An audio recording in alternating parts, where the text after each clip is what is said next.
gas မီးပိုကြီးနဲ့ဆိုတော့နည်းနည်းတော့ကြောက်တယ်ပြီးတော့စိုင်ပြင်စင်ကဒီထက်နည်းနည်းတက်ရရှိမှဆိုရင်ပို့ဆင်ပြေမယ်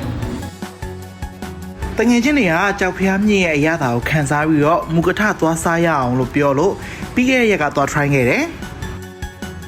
ဆိုင်ကတော့ကြောက်ဖျားမြင့်ရဲ့ဘေးနားမှာဒုတိယထက်နဲ့တတိယထက်ကမူကထဆိုင်အဲ့တော့တစ်ယောက်ကို199အဲ့တော့ tax ပေါင်းမယ်ဆိုရင်တော့ total က233ဒီ233ထဲမှာ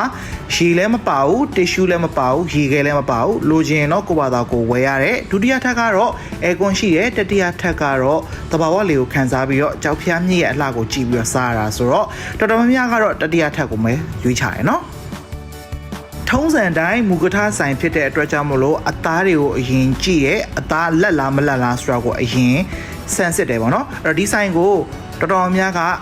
vlog ရိုက်ပြီးသွားပြီ recommend ပေးချင်တာကအသားတွေတော်တော်အများများအဆင်ပြေတယ်မလက်တဲ့အသားဆိုတာတော့မရှိဘူးပေါ့နော်တော်တော်များအသားတွေအားလုံးကအဆင်ပြေပါတယ်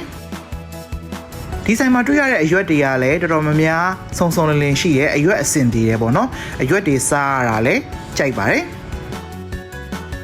ဒီဆိုင်မှာ199နဲ့ပေးရပြီးတော့ side dish တွေအဆင်ပြေတဲ့ side dish တွေအားလုံးကအရသာတော်တော်ရှိပါတယ်ထမင်းကြော်ဟာအစားအရသာတော်တော်ရှိရလို့ပြောရမယ်ဒီဆိုင်လေးထမင်းကြော်တော်တော်ကောင်းပါတယ်အဲ့တော့အရသာလေးကတော့မစိုးဘူးလို့ပြောလို့ရတဲ့ဆိုင်ပါ